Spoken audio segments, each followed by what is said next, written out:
Hilary, as you get old, there is a bit of an argument that your short-term memory disappears, but your long-term memory is brilliant. So remember what you had for breakfast when you were 6, but you can't remember what you had this morning. Do you remember that? Do you know? You're up to that sort of research?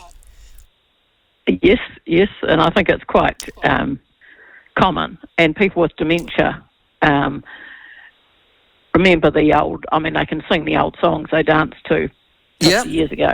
Yeah. Can't remember who you've just met for the last... No. Yes. That's where I have to say, when I read that article last week of Don Brash and Helen Clark, and I just went, why? And then it was so obvious that Winston Peters came back over the weekend, cracked at both of them and said, sorry. A, where were you guys when you were actually in charge of either the country or the party? And then B, what's wrong with saying if we can find some sort of common end for mutual benefit? It's sort of a genre of ex-politicians, I think. Jacinda's doing it, and she's not got the excuse of age. She is trying to think post, here she is in power, and she's stopping New Zealanders from returning home. How bloody evil is that? In a general philosophical sense and all sorts of senses, to see their dying mother or whatever they've come home for. Yeah, that's pretty bad. And now forgotten all of that of what she did when she was in power during COVID, and she is lecturing people around the globe on how to be a political leader, not that she is one, just incidentally, how to be a political leader with kindness. So, I mean, you don't just need to be an old, white, stupid man to be one of these forgetful people. Yes, Jim Bolger's another one who strays into the public lexicon occasionally with some sort of misremembered memory about who he was and what he did and didn't do. I know, it's odd, isn't it? They should have their own radio show, then they could stay up to date. Sorry? Yeah. I've got a wee bit more sympathy for Helen Clark because she left as was typical, you leave office because you've been thrown out, sort of, and she was hoping for this job that she was, as she said herself. Oh, that's right, nominations. Yeah, Secretary General. Yeah. Because somebody who was nothing like as well qualified as her got it, but there we go. They were looking for a white male from Venezuela or whatever it is, not a female from New Zealand. So it turns out, whatever. But she clearly had a lot of political... She did a lot of political thinking when she was there, and she had a lot sort of more to offer, sort of, and she's tried to find a way to be relevant and things, and she at least was a good politician.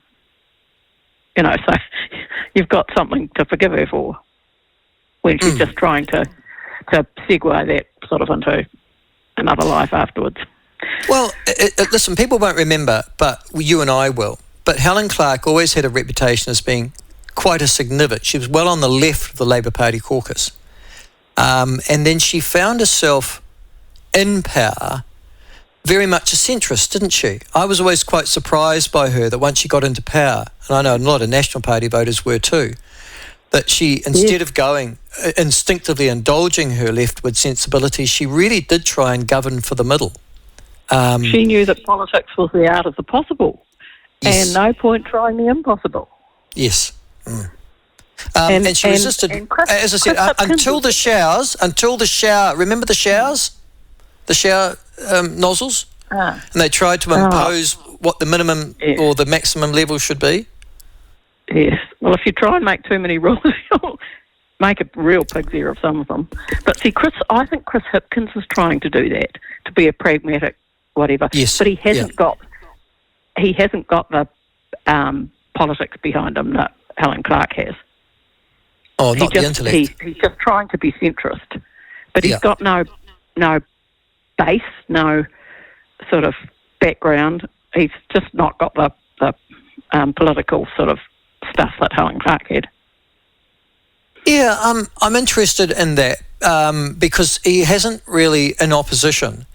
He sits there and gives a sort of, I don't know, a sort of, his criticism doesn't really wound when he does get involved. To me. It does, actually, I mean, in the proper version of the word, the pathos version. they say, oh, and Chris Hipkins is going to say something, and then he says, oh, that boot camp thing is cruel. And you think, what do you want about, Chris?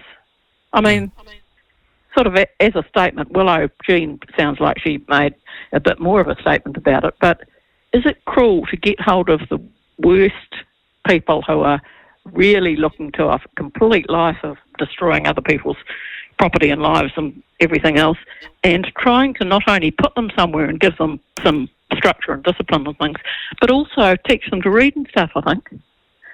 How cruel can that be? I mean, but he didn't give any. He doesn't give any explanation of the. And then sometimes he says we haven't got a policy on that yet. And then tomorrow morning he suddenly off he goes and he has got a policy on it. Or he just hasn't got the veritas somewhere underneath there. I don't know.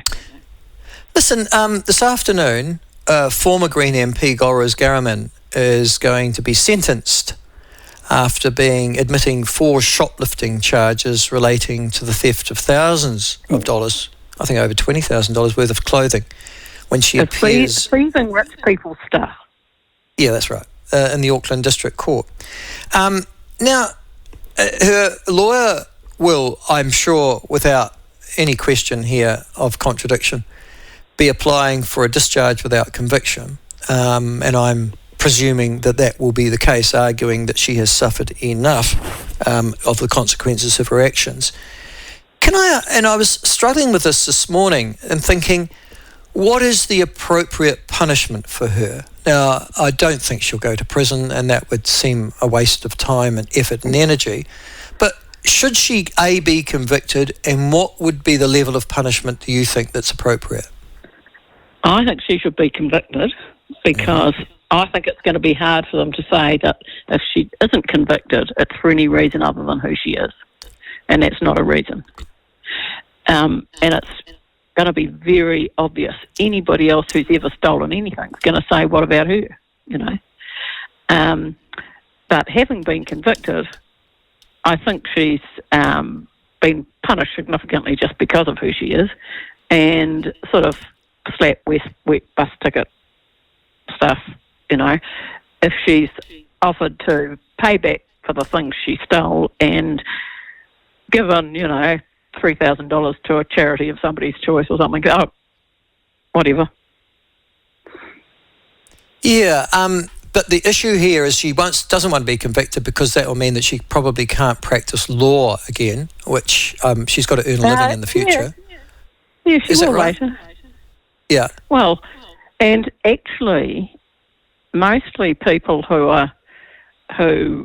in her sort of position, especially with the Greens and things, they're not necessarily practicing law anyway.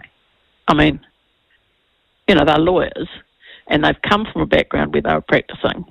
But there's all sorts of things you can do usefully with a law degree, or you can argue immigration things or other things that don't need a lawyer to argue them for you, employment things or all sorts of things.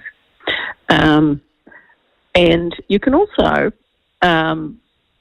get your practicing certificate back again, having gone to purgatory for, 3 years or something. Right. So she's over. It's not a one-off offence. It's not a one-off offence, though. It was systemic. There were at least 4 separate occasions on which she did, and which is why you can't discharge her without conviction. Properly, I don't think. No, it's not like you've been... They absolutely won't, but it wouldn't be proper because it's not a one-off. And even after, had she done it and then whoever else was with her or something, I think probably one of the Greens was either with her or said, hey, not really, you've lost your way here. If she then said, geez, that's not the sort of person I thought I was, goodness me, how far have I fallen? After the first one, I would have discharged her without conviction, I think. But not after 4 or whatever. No, the interesting thing also, when we start to recount the facts, is that the Scottish boutique one, in which she is challenged by the owner, or at least the staff of that particular up-end Auckland fashion shop, retail shop, she's challenged she's asked to open her bag. She refuses to do so, leaves, and then an associate of hers returns the goods, although minus, it has to be said, apparently, a tank top. So not all the goods were returned, but the major goods were. Because you'd worn that one, yeah. Well, and I don't know. It wasn't in the condition. But at that stage, if that was the only one, and somebody had returned all of them afterwards, and she'd said, yes, cripes, sorry, whatever, she probably wouldn't have even been charged.